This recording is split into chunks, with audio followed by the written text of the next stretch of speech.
কৃষ্ণ কৃষ্ণ শুধু শ্রী কৃষ্ণ। আপনি বাড়িতে ধর্মীয় কাজ করবেন আর মনে মনে কৃপণতা রাখবেন, হিংসা রাখবেন, যার সঙ্গে আপনার একটু হয়তো দেখা যাচ্ছে পাড়াপড়শি অনেকেই আছে যাদের সঙ্গে একটু বিবাদ সৃষ্টি হয়। আমরা অনেকেই আছি অনেক সময় কি করি, যাদের সঙ্গে আমার একটু ঝগড়াঝাটি হয়েছে তাদেরকে বাদ দিয়েই আমরা হরিবাসরে অনুষ্ঠান করছি বাড়িতে, তাদেরকে বাদ দিয়ে বৈষ্ণব সেবা দিচ্ছি। দেখবেন আছে অনেকে যার সঙ্গে একটু বিবাদ আছে তাদেরকে আর নিমন্ত্রণ করে না, তাহলে ওদেরকে ডাকবো না, বাড়ি অনুষ্ঠান হবে কিন্তু ওদের ডাকবো না। কেন না, ওদের সঙ্গে আমাদের বনিবনা নেই। হরিবল হরিবল। তা শাস্ত্রে বললেন, যদি তুমি কখনো কোনো ধর্মীয় কাজ করতে চাও আগে মন থেকে হিংসাকে দূর করতে হবে। নিশ্চয়ই আপনারা জানেন বাবা, যত সময় লালার মন থেকে হিংসা দূর না হয়েছিল তত সময় লালার দীক্ষা পর্যন্ত হয়নি, ভগবানের দেখা তো দূরে থাক। তাই মন থেকে আগে হিংসাকে দূর কর। আমরা বিভিন্ন কারণে আমাদের ভিতরে অহংকার জন্মায়, হিংসা জন্মায়, আর এগুলো থাকলে কখনো ভক্তি লাভ করা যায় না। তা আজ দেবর্ষী নারদ বলছে, মহারাজ দান করবে, দানের ভিতরে যেন কৃপণতা না থাকে। কৃপণতা করে দান করলে হবে না। অনেক সময় যদি কোনো ভিখারি আমাদের বাড়িতে আসে, দেখবেন অনেকে কি করে বাবা, যেটা বাড়িতে ফেলে রাখা প্রয়োজনে লাগে না, সেই অপ্রয়োজনীয় জিনিসটা আমরা কাউকে দিয়ে দিই, কারণ সেটা আমার কাজে লাগছে না, অন্য কেউ নিয়ে যা। তার মানে কি, যেটা আমার প্রয়োজন নেই সেটা দিয়ে দিচ্ছি, আর যেটা আমার লাগবে আমি সেটা দেব না। এ দানের কোনো মানে হয় না বাবা, এ দান বৃথা। শাস্ত্রে বললেন, দান করতে গেলে মুক্ত হস্তে দান করো। দান করতে গেলে ভিতর থেকে হিংসাকে দূরীভূত করে প্রাণ ভরে দান করো। অনেকে দান করার পরে আবার ভিতরে অহংকার জন্মে যায়। কেউ যদি মনে করুন কোনো একটা হরিবাসরে বা এই শীতের দিনে অনেকেই দেখবেন বস্ত্র দান করে, অন্ন দান করে। এখন দান করবার পরে যদি তার ভিতরে অহংকার জন্মায় যে আমি এত কিছু দান করেছি, সকালবেলা যখন রাস্তা দিয়ে যাব সবাই আমার নাম খ্যাতি সবাই মুখে বলবে, যখন আমি যাব আমার নাম মাইকে বারবার ঘোষণা করবে, সবাই আমাকে বড় চেয়ারটা দেবে। এই ধরনের মানসিকতা নিয়ে যদি কেউ দান করে থাকে, সেই যশ খ্যাতি পাবে সামাজিক জীবের কাছ থেকে, সাধারণ মানুষের কাছে যশ পাওয়া যাবে, কিন্তু ভগবানের কাছে তুমি এতটুকু কৃপা পাবে না। নিতাই গৌর হরিবল। ওই দানটাই হবে শুধু তোমাকে দিয়েছে, তোমার সুকৃতি ভালো ছিল, তোমার কর্মফল ভালো ছিল, তাই তুমি পেয়েছো তার কৃপায়। কিন্তু সেই কর্মফলে পাওয়া সেই ধন কাউকে দেবার সময় যদি তোমার ভিতরে অহংকার জন্মায়, তাহলে যতটুকু সুকৃতি ছিল সম্পূর্ণটাই নষ্ট হয়ে যাবে। তাই আজ দেবর্ষী নারদ বলছে, হে প্রভু, দান করবার সময় যেন তোমার মনের ভিতরে হিংসা কৃপণতা না থাকে, মুক্ত হস্তে দান করবে। দান করতে করতে যদি তোমার সব কিছু ফুরিয়ে যায়, মনে করো আর কিছুই নেই, তথাপিও মন খারাপ করলে হবে না। সব শেষ হয়ে গেছে বলে তুমি মনটা তোমার শুকনো হয়ে যাবে, চোখ মুখ শুকিয়ে যাবে না। শোনো মহারাজ, দানের পরে অবশেষে সবিশেষে দানে দিয়া, সবিশেষে দানে দিয়া, ভিক্ষার ঝুলি কাঁধে লইয়া, বিশেষে দান দিয়া, ভিক্ষার ঝুলি কাঁধে, ভিক্ষা মেগে খাবে মন সুখে, ভিক্ষা মেগে খাবে মন সুখে, ভিক্ষা মেগে খাবে মন সুখে, মহারাজ ভিক্ষা মেগে খাবে মন সুখে। অবদানে ব্রতের এই তরিতি, দানে ব্রতের এই তরিতি, আহা দানে ব্রতের এই তরিতি, দানে ব্রতের এই তরিতি। এই যে মহারাজ, তোমার ভিতরে যদি দান করবার পরে অহংকার আসে, তাই তোমাকে ভিক্ষা করতে হবে। ভিক্ষা করলে কি হয়, ভিতর থেকে অহংকারটা থাকে না বাবা। তাই বলছে, তোমার দানের অহংকার দূরে যাবে, দানের অহংকার দূরে যাবে, দানের অহংকার দূরে যাবে, দানের অহংকার দূরে যাবে, দানে ব্রতের এই তরিতি, দানের অহংকার দূরে যাবে, দানে ব্রতের এই তরিতি। অব শোনো শোনো হে রাজন, বিদায় গৌর হরি গৌর হরি, হে রাজন, দানে ব্রতের এই তরিতি, দানের অহংকার দূরে যাবে, ভিক্ষা মেগে খাবে মন সুখে, মহারাজ ভিক্ষা মেগে খাবে মন সুখে।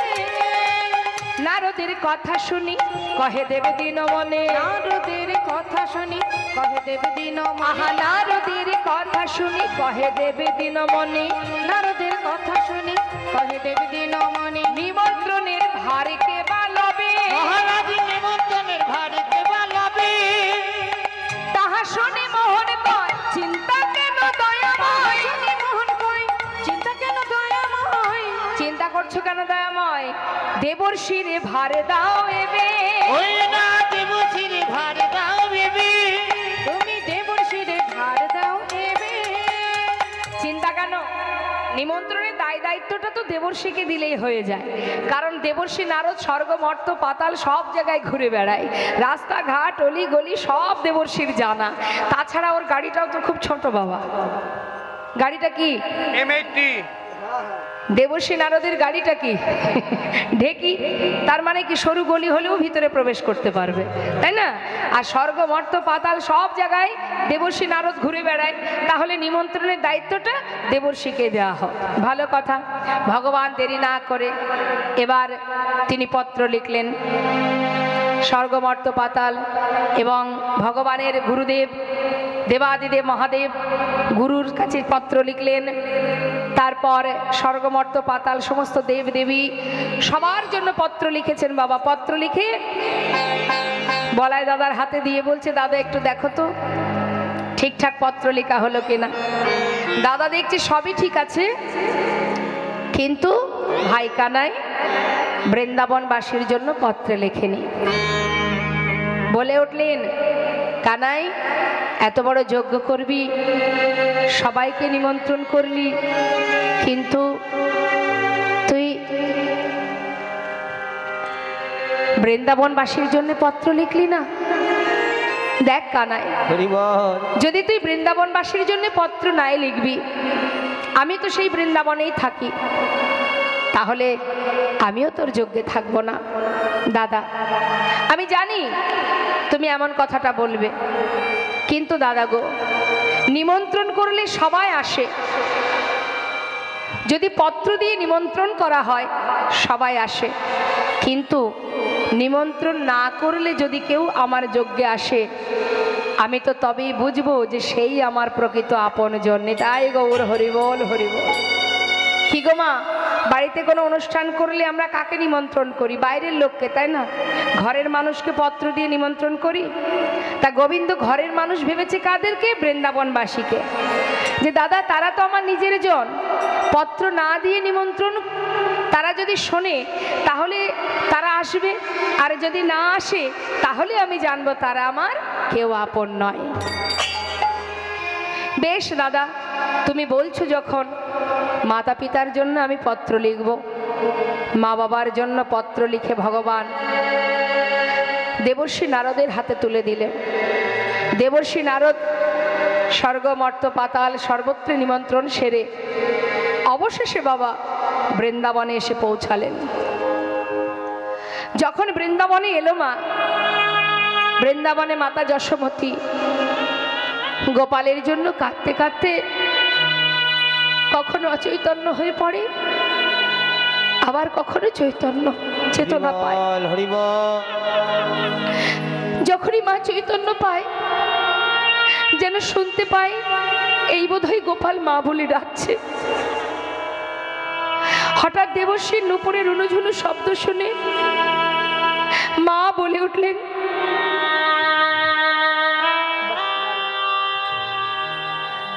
মা বলছে কে রে? নুপুরের রুনুঝুনু শোনা যায়, নুপুরের ধ্বনি। হরিবল হরিবল। তুই কি আমার গোপাল এলি? বল না বাবা তুই কে? একবার আমাকে মা বলে ডাক, তুই কি আমার গোপাল এলি? দেবশ্রী নারদ বলছে, মা আমি গো, আমি তোমার গোপাল নয়, দেবর্ষি আমি। ও দেবর্ষি, বল বাবা তুই কোথা থেকে এলি? আমি দ্বারকা থেকে তোমার গোপালের সন্ধান এনেছি। কেমন আছে আমার গোপাল? বল না মা। ভালো আছে। জানো মা, তোমার পুত্র মস্ত বড় যজ্ঞ করছে। হরিবল হরিবল। সবাই যাবে সেই যজ্ঞে। এই দেখো তোমার জন্য পত্র পাঠিয়েছে। মা বলছে, দেবর্ষি পত্রে কি লেখা আছে একটু বল না বাবা। মা তুমি নিজে পড়ো, তুমি নিজে পড়ে দেখো কি লিখেছে। মা বলছে, জানিস সন্তানের জন্য কাঁদতে কাঁদতে না কখন যে আমি অন্ধ হয়ে গেছি, আমি ঠিক করে চোখে দেখতে পাই না। একটি বার যদি তোরা আমাকে পড়ে শোনাস। হরিবল হরিবল। দেবশ্রী নারদ বলছে, মা তোমার সন্তানের লেখা এই পত্র তুমি তোমার নয়নে পরশ করো। আমার বিশ্বাস প্রভুর করো পরশে তোমার আবার পুনরায় দৃষ্টি তুমি ফিরে পাবে। মা যশোবতী পত্র দুটি নিয়ে, পত্রখানি নিয়ে বুকে জড়িয়ে ধরে গোপাল গোপাল বলে কাঁদছে। মা তুমি দেরি করো না, শীঘ্রই তুমি তৈরি হয়ে চলো। এদিকে শ্রীমতী রাধারানী সে শুনতে পেল যে দেবর্ষি নারদ দ্বারকা থেকে এসেছে। জানতে পেরে ছুটতে ছুটতে সখী বেষ্টিত হয়ে আসছে। সখীরা বলছে, রাধে চল, রাধে চল, এ রাধে ওরে বৃষভান রাজনন্দিনী, এ রাধে রাধে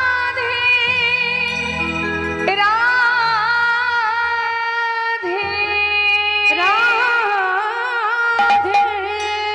রাধে। ওঠ রাই ওঠ, ওই দেখ দেবশ্রী নারদ এসেছে, চল যাই দেখে আসি, একবার তার কাছে শুনে আসি গোবিন্দ কেমন আছে। শ্রীমতী রাধারানী পাগলিনীর ন্যায় দেবর্ষির কাছে এসে বলছে, মুনিবর বলো না আমার বধূ কেমন আছে। দেবশ্রী নারদ বলছে, তোমরা সবাই শোনো, সে ভালো আছে, সে প্রভাসের তীরে যজ্ঞ করছে, তোমাদের কাছে সেই খবরই এনেছি আমি। প্রভাসেতে যজ্ঞ করে কৃষ্ণ বলরাম, প্রভাসেতে যজ্ঞ করে কৃষ্ণ বলরাম। ওই না প্রভাসে, প্রভাসেতে যজ্ঞ করে কৃষ্ণ বলরাম। সেই যজ্ঞের সংবাদ দিতে নারদ যে এলাম, সেই যজ্ঞের সংবাদ দিতে নারদ যে এলাম। তোমরা যাও যাও প্রভাসের তীরে যাও, যাও যাও প্রভাসের তীরে তোমরা যাও যাও প্রভাসের তীরে যাও, যাও যাও প্রভাসের তীরে অগয় আর বিলম্ব করো না গো, যাও যাও প্রভাসের তীরে যাও। আর বিলম্ব করো না গো, যাও যাও প্রভাসের তীরে যাও। সেই যজ্ঞের সংবাদ দিতে নারদ যে এলাম, সেই যজ্ঞের সংবাদ দিতে নারদ যে এলাম।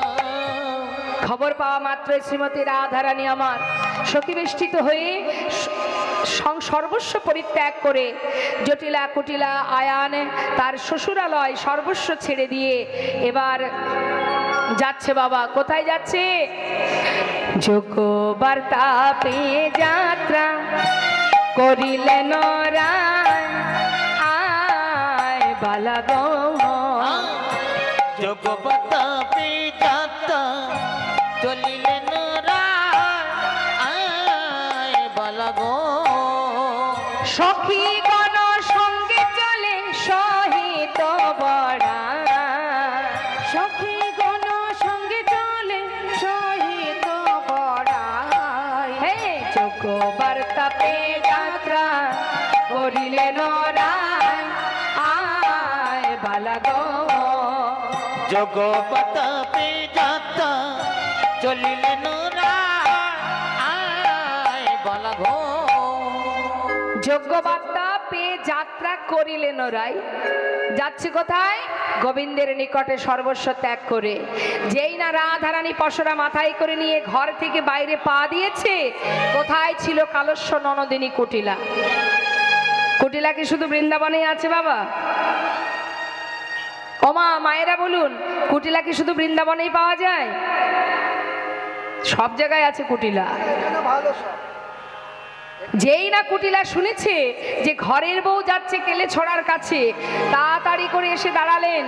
তখন কুটিলা কহে, কুটিলে ওই রাখালেতে মন সপিলে, কুটিলা কহে কুটিলে রাখালেতে প্রাণ সপিলে, চিরকাল তোর কলঙ্ক গেল ওল রাধিল চিরকাল তোর কলঙ্ক গেল না, ওল রাধিল চিরকাল তোর, ওল রাধিল চিরকাল তোর, ওল রাধিল চিরকাল তোর। কলঙ্ক গেল না। ছি ছি ছি ছি ছি, হ্যাঁ রে বউ, ঘর ছেড়ে পরপুরুষের কাছে যাচ্ছিস, দাদার কুলে কালি দিয়ে, সংসারের কুলে কালি দিয়ে, মান কুল জাত সর্বস্ব খুয়ায়ে তুই যাচ্ছিস ওই কেলে ছোড়ার কাছে। শোন বউ, এই অসময়ে ঘর ছেড়ে যাচ্ছিস, এখানে দাঁড়া, আমি দাদাকে ডেকে নিয়ে আসি। সঙ্গে সঙ্গে কুটিলা আয়ানের কাছে গেলেন। এদিকে আয়ান মায়ের পূজা নিয়ে ব্যস্ত, তিনি তো মায়ের পূজা ছাড়া আর কিছু জানেন না। কুটিলা গিয়ে হাজির, দাদা, ও দাদা এদিকে এসো। সারাদিন তো মায়ের পূজা নিয়ে ব্যস্ত থাকো, বাড়ির বউটা কোথায় যায় না যায় একটু খোঁজ রাখবে না? তো সবসময় বৌদিন নিয়েই কথা, অন্য কিছু আর ভাবা যায় না। আমি তো কথা বললেই রাগ হয়ে যায়, আমি জানি আমি কথা বললে তোমার সহ্য হয় না। নিন্দা মন্দ করাটাই ভালো তো। আজ হাতে নাতে প্রমাণ দেব, তুমি চলো আমার সঙ্গে। আয়ান বলছে, কি প্রমাণ দিবি? তোমার কুলে কালি দিয়ে যাচ্ছে কেলে ছোড়ার কাছে, চলো দেখবে, আমি তোমাকে নিতে এসেছি। বউ পথে দাঁড়িয়ে আছে, চলো। বেশ, আয়ান বলছে, দাঁড়া, আমি যাব বটে, যদি তোর কথা সত্যি হয় তাহলে ওই বউকে আমি মায়ের চরণে বলি দিয়ে তবে ঘরে ঢুকবো, আর যদি মিথ্যে হয় তাহলে তুই বুঝতে পারছিস তো তোর কি হাল হবে। হ্যাঁ, দাঁড়া। তাড়াতাড়ি করে আয়ান কি করেছে, মায়ের হাত থেকে ওষিটা নিয়েছে। ক্রোধেতে আয়ান হয়ে কম্পমান, ক্রোধেতে আয়ান হয়ে কম্পমান, ওষি তুলে নিল হাতে, ওই না ক্রোধেতে আয়ান হয়ে কম্পমান, ওষি তুলে নিল হাতে। কাঁপিতে কাঁপিতে দাঁড়ালো আসিয়া কুটিলার সম্মুখেতে, কাঁপিতে দাঁড়ালো আসিয়া কুটিলার সম্মুখে, এই দেখ ওষি নিয়ে এসেছে, এই দেখ ওষি নিয়ে এসেছি, ওই ফুলের কাঁটা দূর করিতে, এই দেখ ওষি নিয়ে এসেছি। আবার ফুলের কাঁটা দূর করিতে, এই দেখ ওষি নিয়ে এসেছি। কাঁপিতে কাঁপিতে দাঁড়ালো আসিয়া কুটিলার সম্মুখেতে, কাঁপিতে কাঁপিতে দাঁড়ালো আসিয়া কুটিলার সম্মুখেতে। দেখতে পাচ্ছিস আমার হাতে কি আছে? বেশ, চল। এবার কুটিলাকে নিয়ে আয়ান দুজনে মিলে এলেন কোথায়? যেখানে রাধারানী সখীদের সাথে করে নিয়ে পসরা নিয়ে দাঁড়িয়ে আছে। পথের ধারে এসে দেখছে, হ্যাঁ সত্যি কথা, বোন যেটা বলেছে সেটাই। তাড়াতাড়ি করে আয়ান রেগে গিয়ে রাধারানীর সামনে জিজ্ঞাসা করলেন, হ্যাঁ রে বউ, কোথায় যাচ্ছিস? ছি ছি ছি ছি ছি ছি, অসতী কলঙ্কিনী, নিজ পতি তেজি পরপতি ভজি, নিজ পতি তেজি পরপতি, আহা, নিজ পতি তেজি পরপতি ভজি, নিজ পতি তেজি পরপতি ভজি, মজলি রাখাল সারে, ওই নিজ পতি তেজি পরপতি ভজি, মজলি রাখাল সারে। তোর হলো কোনো করে গুছাব জঞ্জালে ছিল তোর কপালে, হলো বনকার গোজাব জঞ্জালে ছিল তোর কপালে। ওরে রাধে তোর প্রাণ নাশিব, রাধে তোর প্রাণ নাশিব, ওরে রাধে তোর প্রাণ নাশিব, রাধে তোর প্রাণ ওই নাশিব, ফুলের কাঁটা দূর করিব, রাধে তোর প্রাণ নাশিব, ফুলের কাঁটা দূর করিব, রাধে তোর প্রাণ নাশিব। হলো কোনো কাল গুছাব জঞ্জালে ছিল তোর কপালে। হলো বনকার গোজাব জঞ্জালে ছিল কপালে। আয়ান কি করেছে, রাধারানীকে প্রাণে বধ করবে বলে যেই না ওষিটা তুলতে যাবে বাবা, রাধারানী মনে মনে চিন্তা করলেন, আয়ান এবার তোমাকে পুরাবের কথা মনে করাতে হবে। তাই রাধারানী দেরি না করে পূর্ণমাসী মা যোগমায়াকে স্মরণ করলেন বাবা। মা যোগমায়া যোগেশ্বরী লীলার সহায়কারিণী, সেই যোগমায়াকে যেই না স্মরণ করলেন, মা যোগমায়া সঙ্গে সঙ্গে রাধারানীর অঙ্গে প্রবেশ করে কালী মূরতি হয়ে রাধারানী দাঁড়ালেন। সঙ্গে সঙ্গে কি হলো, নবকদম্বিনী যিনি রসের পরিপাটি, নবকদম্বিনী যিনি রসের পরিপাটি, নীল শাড়ি খসাইয়া পরায় অরুন্ধতী, নীল শাড়ি খসাইয়া পরায় অরুন্ধতী, ওই নীল শাড়ি খসাইয়া পরায় অরুন্ধতী। আহা কালী মূরতি হয়ে রায় দাঁড়াইল, কালী মূরতি হয়ে রায়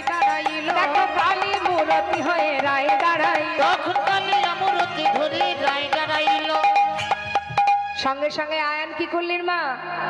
ছুটে গিয়ে রাধা রানীর চরণ ধরিল। নিতাই গৌর হরিবল হরিবল হরিবল। ছুটে গিয়ে রাধা রানীর চরণে ধরিল। বলে ক্ষমা করো রায়, ক্ষমা করো আহা ক্ষমা করো রায়, ক্ষমা করো না। আহা ওই চরণের অপরাধী ক্ষমা করো রায়। ওই চরণে অপরাধী ক্ষমা করো না। আহা ছুটে গিয়ে রাধা রানীর চরণ ধরিল। ছুটে গিয়ে রাধা রানীর চরণ ধরিল। শ্রীমতী রাধানী বললেন, ওরে আয়ান, তুই মনে করে দেখ পুরাবির কথা। তুই ছিলি সুতাপা মুনি, সাধনা করেছিলি ভগবানের চরণে। কি সাধনা? যে তুই চেয়েছিলি বিষ্ণুর বামে যে লক্ষ্মী, তাকে তোর পত্নী রূপে। সেদিনের কথা মনে আছে?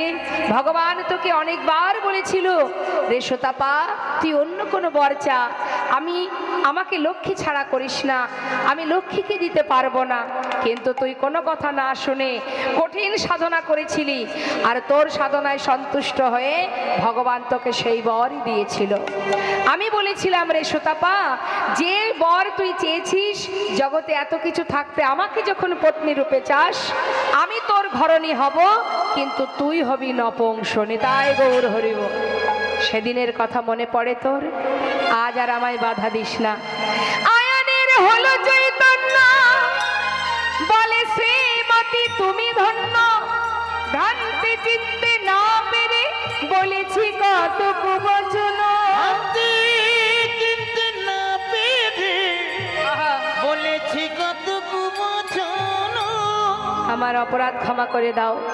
আমি তোমায় চিনতে পারিনি, শুধু তোমার কাছে একটি নিবেদন, অন্তিম কালে শেষের দিনে যেন তোমাদের যুগল দর্শন পাই। আয়ানের কাছ থেকে বিদায় নিয়ে, জটিলা কটিলার কাছ থেকে বিদায় নিয়ে রাধারানী সখী বেষ্টিত হয়ে গিয়ে পৌঁছালেন সেই যজ্ঞের দ্বারে। প্রভাস নদীর তীরে যজ্ঞ হয়েছিল বাবা। সেখানে যজ্ঞাগারে 4টি দ্বার ছিল। সেই 4টি দ্বারে, প্রথম দ্বারে মা যশোমতী, দ্বিতীয় দ্বারে নন্দ উপানন্দ ব্রজবাসীগণ, তৃতীয় দ্বারে সখাগণ, আর চতুর্থ দ্বারে রাধারানী অষ্টসখীগণ। রাধারানী অষ্টসখী বেষ্টিত দ্বারে এসে বললেন, এই দাঁড়ি, পথ ছেড়ে দে, দ্বার ছেড়ে দে। দাঁড়ি বলছে, তোমরা কোথা থেকে এসেছো? বৃন্দাবন থেকে। দ্বার ছেড়ে দে, ভিতরে যাব। দাঁড়ি বললেন, এইভাবে যাওয়া যাবে না, গঙ্গা থেকে স্নান করে এসো, তারপরে ভিতরে প্রবেশ করবে। সখীরা বলে উঠলেন, ছিছি বলতে লজ্জা হয়, ছিছি বলতে লজ্জা হয়, ছিছি বলতে লজ্জা হয়, ছিছি বলতে লজ্জা হয়। আরে যার চরণে গঙ্গার উদ্ভব সে ধরে রাধার পায়, যার চরণে গঙ্গার উদ্ভব সে ধরে রাধার ছিছি বলতে লজ্জা হয়, আমাদের বলতে লজ্জা হয়, আমাদের বলতে লজ্জা হয়। ছি ছি। যার চরণে গঙ্গার সৃষ্টি, সেই মহারাজ মানে তোদের রাজা আমাদের রাধারানীর চরণ ধরে বসে থাকে, আর তুই কিনা বলছিস আমাদের গঙ্গা স্নানে যেতে। শোন শোন, তুই গিয়ে তোর রাজাকে বল, সে যেন তার গুরুদেবকে বরণ করে ভিতরে নিয়ে যায়। বলে গাজা তোর রাজারে, রাজগুরু এসেছে তারে। বলে গাজা তোর রাজারে, রাজগুরু এসেছে দ্বারে। পায়ে ধরে নিয়ে যেতে বল, ওহে দাঁড়ি। পায়ে ধরে নিয়ে যেতে বল, ওহে দ্বারে। কেমন যজ্ঞ করে ওই কেমন যজ্ঞ করে রে, গুরু বিনে তোদের রাজা, কেমন যজ্ঞ করে। ওই গুরু বিনে তোদের রাজা কেমন যজ্ঞ করে রে। পায়ে ধরে নিয়ে যেতে বল, ওহে দ্বারে। বলগা তোদের রাজাকে গিয়ে বল, দ্বারে গুরুদেব এসেছে, তাকে যেন বরণ করে ভিতরে নিয়ে যায়। দ্বারে কিন্তু বাবা রাধারানীর দিকে তাকিয়ে মনে মনে ভাবছে যে কিনা আমাদের এত বড় রাজা, তার গুরুদেব একটা রমণী। সখীরা বলছে, হাঁ করে দেখছিস কি, যা ভিতরে যা, তোদের রাজাকে গিয়ে বল সে যেন রাধারানীকে মানে গুরুদেবকে বরণ করে ভিতরে নিয়ে যায়। দাঁড়ি ভিতরে প্রবেশ করেছে বাবা গোবিন্দকে জানাবার জন্য। এদিকে সখাগণ কানাইয়ের জন্য দ্বারে বসে কাঁদছে, দাঁড়ির প্রহার সহ্য করছে। আর এদিকে মাতা যশোমতী সে দ্বারে এসে বলছে, ওরে দাঁড়ি, একবার আমাকে ভিতরে যেতে দে। আমি যে বড় সাধ করে আমার গোপালের জন্য ক্ষীর ননি মাখন এনেছি। হরিবল হরিবল। দাঁড়ি, আমি তোর পায়ে ধরি, একটিবার আমাকে ভেতরে যেতে দে।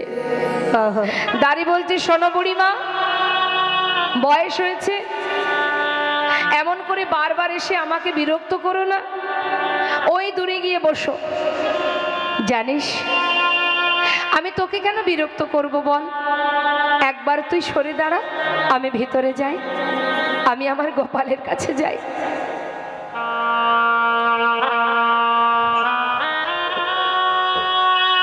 কিন্তু বাবা দাঁড়ি কোনো কথাই শুনছে না। ও বুড়িমা, তোমাকে না বারবার বলছি তুমি বিরক্ত করো না, যাও। আমাদের রাজা সে বড় দয়ালু, যজ্ঞ শেষ হয়ে গেলে তুমি যা চাইবে আমাদের মহারাজ তোমাকে তাই দেবে। যাও, এখন ওই দূরে গিয়ে বসো, চলে যেও না যেন। যজ্ঞ শেষ হলে আমি তোমাকে ডাকবো, তোমার যা মনে ইচ্ছা চেয়ে নিও। মা বলছে, জানিস দাঁড়ি,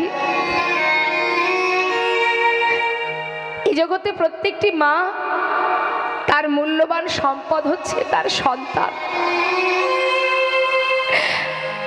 আমার সবই আছে রে, হরিবল হরিবল। নেই শুধু আমার কাছে আমার সন্তান। একটিবার আমাকে ভিতরে যেতে দে, আমি তোর পায়ে ধরি। আহা, কেন বারবার বিরক্ত করছো? কথা বললে শুনতে পাও না? বেশ, কথা শুনবে না তো? দেখতে পাচ্ছ আমার হাতে কি চাবুক আছে? এই চাবুক দিয়ে কিন্তু আমি তোমাকে আঘাত করব। মা বলছে, দাঁড়ি, তুই মারবি যদি মার, যত পারিস মার, আমার পিঠে মার, কিন্তু আমার বক্ষ মাঝে মারিস না। আমি আমার সন্তানের জন্য ক্ষীর মাখন এনেছি, নিজে তৈরি করতে পারি না বলে ব্রজবাসীর কাছ থেকে চেয়ে এনেছি গোপালের জন্য। সে যে সারাদিন না খেয়ে আছে। দাঁড়ি, একবার আমায় ভিতরে যেতে দে, আমার গোপালকে দেখে আসি। দাঁড়ি কোনো কথাই শুনছে না বাবা। এমন পাগলিনীর বেশ, সারা গায়ে পাগলের বেশ কাপড়, নিজের বসন অঞ্চল গড়াগড়ি যাচ্ছে। এমন বেশ দেখে দাঁড়ি কি করেছে? চাবুক দিয়ে মা যশোমতীকে আঘাত করেছে। যেই না আঘাত করেছে, মা কেঁদে উঠলেন, গোপাল রে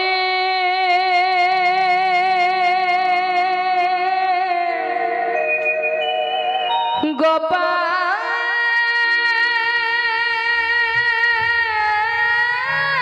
রে,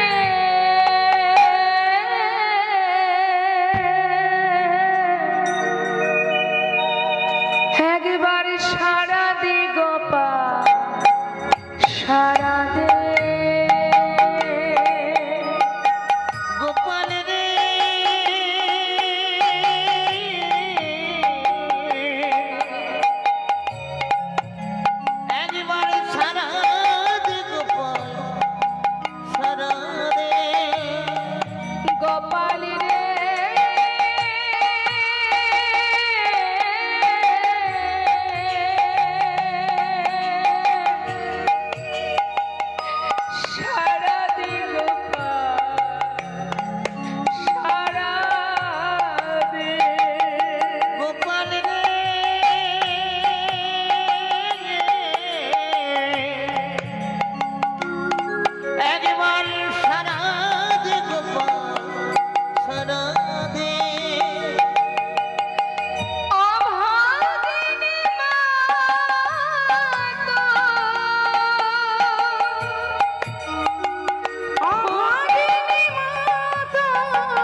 যে বাঁশি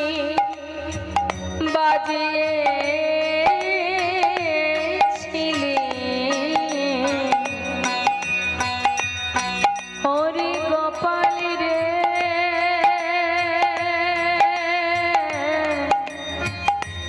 হরে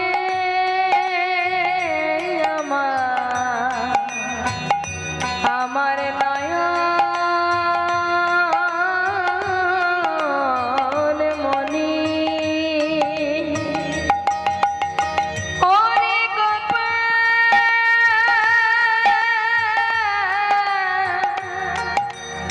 ওরে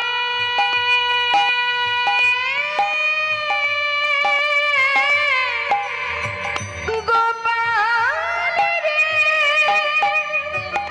হরে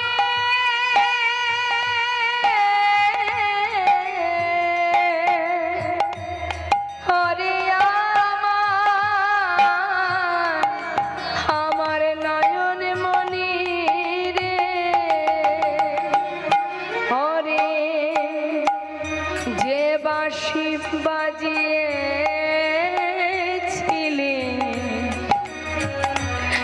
হয় বৃন্দাবনে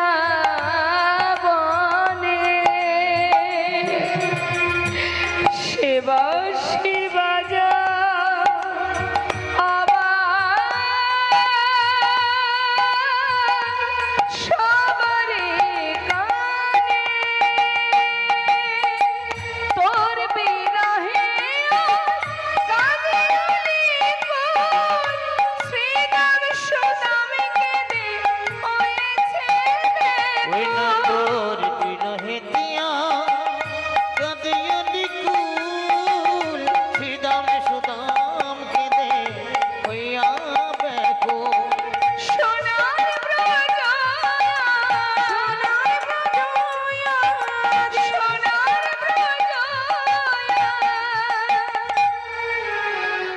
আধার হলো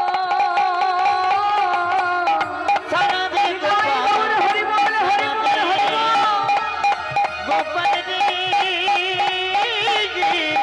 সারা দে গোপাল সারা দে রে ওরে সারা দে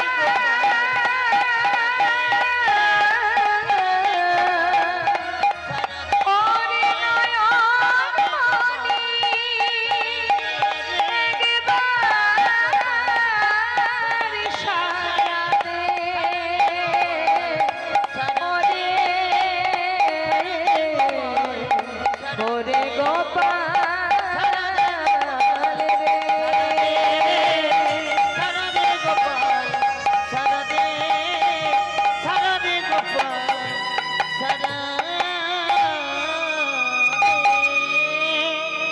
ভগবান কৃষ্ণচন্দ্র যজ্ঞাগারে যজ্ঞ করতে করতে বাবা পূর্ণ আহুতি দেওয়ার পর যখন জলের ঝাড়ি নিয়ে চারিপাশে ঘুরছে মায়ের কান্না শ্রবণ করে ভগবান বলে উঠলেন দাদা দাদা আমি আর পারছি না এবার আমাকে ছেড়ে দাও আমায় যেতে হবে দাদা কোথায় যাবি কানাই দাদা গো দ্বারে মা এসে দাঁড়িয়ে আছে দাঁড়ির হাতে সে চাবুকের আঘাত সহ্য করছে আমাকে যেতে দাও দাদা মাঝে আমার জন্য আত্মনাদ করে কাঁদছে আমার সখাগণ ব্রজবাসী সবাই কাঁদছে দাদা এবার আমায় যেতে হবে জলের ঝাড়ি ফেলে দিয়ে ভগবান চারটে রূপ ধারণ করে সকলের মনোবাঞ্ছা পূর্ণ করবার জন্য এবার গোবিন্দ ছুটছে বাঞ্ছা কল্পতরু ভগবান সকলে বাঞ্ছা পুরাবে বলে কল্পতরু ভগবান সকলে বাঞ্ছা পুরাবে বললে কল্পতর ভগবান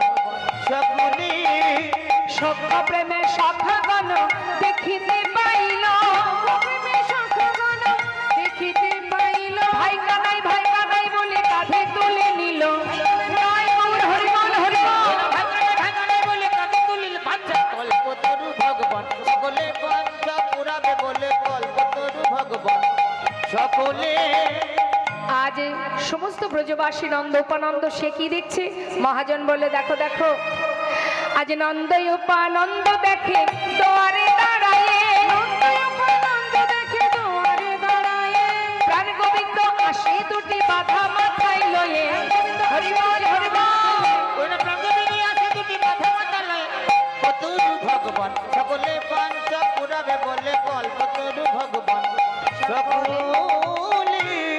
বাৎসল্য ভাবেতে গেল মা যশোদার কোলে, বাৎসল্য ভাবেতে গেল মা যশোদার কোলে, ও গো ক্ষীরসর নবনী দেয় গোপালের বদনে। হরি বল হরি বল জয় গৌর হরি বল। কল্পতরু ভগবান সকলের বাঞ্ছা পুরাবে বলে, কল্পতরু ভগবান সকলে। মাগো যেই না মা যশোমতীর কোলে ক্ষীরসর নবনী সেবা করছে গোবিন্দ, এমন সময় সেই বার্তা পৌঁছে গেল মা দেবকীর কানে। মা দেবকী খবর পেয়ে ছুটতে ছুটতে এলো, এসে গোপালের হাত ধরে টেনে বলছে আমার কৃষ্ণ। এদিকে মা যশোমতী গোপালকে চেপে ধরে বলছে আমার গোপাল। দুই মা যখন সন্তানকে টানাটানি করছে, তখন সমস্ত দ্বারকাবাসী বলে দেখো আমরাও জানতে চাই প্রকৃত গোপালের মাকে। তাই তোমরা দুই মা পরীক্ষা দাও, যে পরীক্ষায় উত্তীর্ণ হবে সেই হবে প্রকৃত আমাদের মহারাজের মা। ভালো কথা, পরীক্ষা দিতে হবে কেমন করে? সবাই বললেন তাহলে শতবস্ত্র পরপর সাজাতে হবে, টানাতে হবে। শতবস্ত্র পরপর টানিয়ে বস্ত্রের একদিকে থাকবে মা, আর একদিকে থাকবে সন্তান। এবার যে মা তার স্তনদুগ্ধ শতবস্ত্র ভেদ করে গোপালের বদনে দিতে পারবে, সে হবে গোপালের প্রকৃত মা। ভালো কথা। এবার মা দেবকী মনে মনে ভাবছে আমি কংস কারাগারে সন্তানকে জন্ম দিয়েছি, আমি নিশ্চিত আমি তার মা। বেশ, তবে এরা যখন সবাই পরীক্ষা দিতে বলছে আমি রাজি। মার মনে একটু অহংকার হলো, বাবা কেন না, আমি তো জন্ম দিয়েছি ছেলেকে, তার জন্য আবার পরীক্ষা দিতে হবে কেন? ঠিক আছে, দেব পরীক্ষা। এবার মা কি করলেন, গর্ব ভরে তিনি সন্তানের স্তনদুগ্ধ দেবেন বলে পরীক্ষার দাঁড়িয়ে এবার তিনি পরীক্ষা দিচ্ছেন। অগ গর্বে দেবকী স্তন ধরে,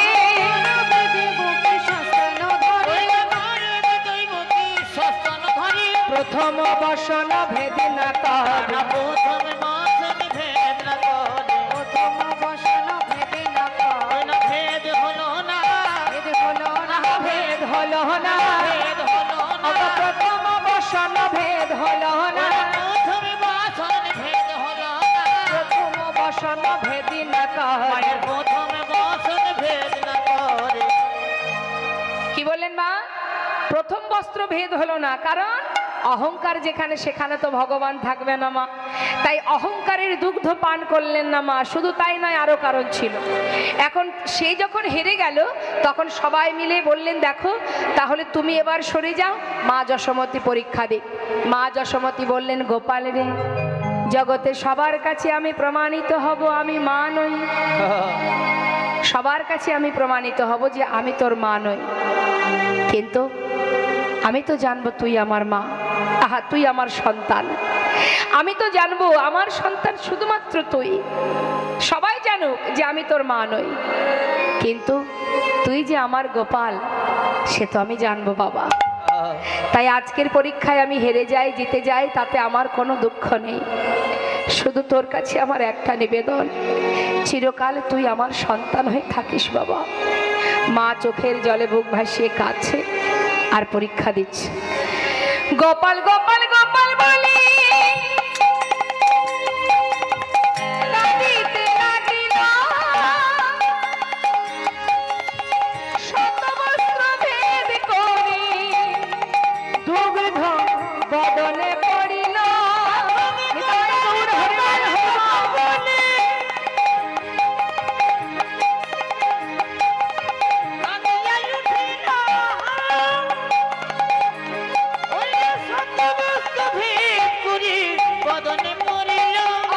ভাসায় দিল, ভাসায় দিল, ভাসায় দিল, ভাসায় দিল, গোপালের বদন ভাসায় দিল, গোপালের বদন ভাসায় দিল, ওই জঙ্গকুণ্ড ভাসায় দিল, জঙ্গকুণ্ড ভাসায় দিল, নয়নে জলে দুগ্ধ ক্ষীরে গোপালের বদন ভাসায় দিল, নয়নে দুগ্ধ ক্ষীরে গোপালের বদন ভাসায় দিল, শতবস্ত্র ভেদ করে দুগ্ধ বদনে পড়িল, শতবস্ত্র ভেদ করে দুগ্ধ বদনে পড়িল।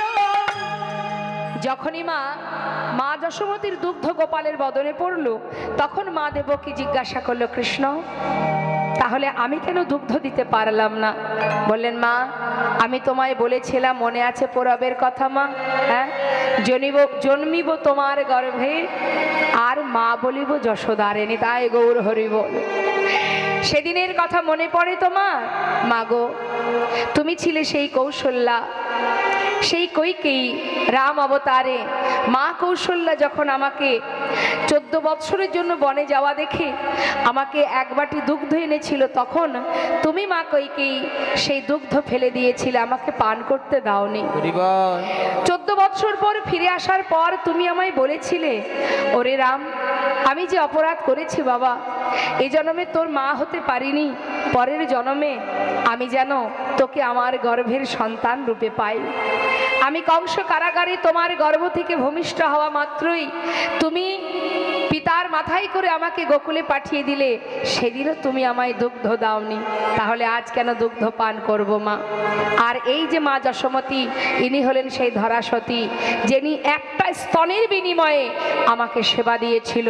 আমি বলেছিলাম, যে স্তনের বিনিময়ে আজ তুমি সেবা দিলে, পরবর্তী যুগে আমি তোমার সন্তান হয়ে সেই স্তনদুগ্ধ পান করব। হরি বল, হরি বল।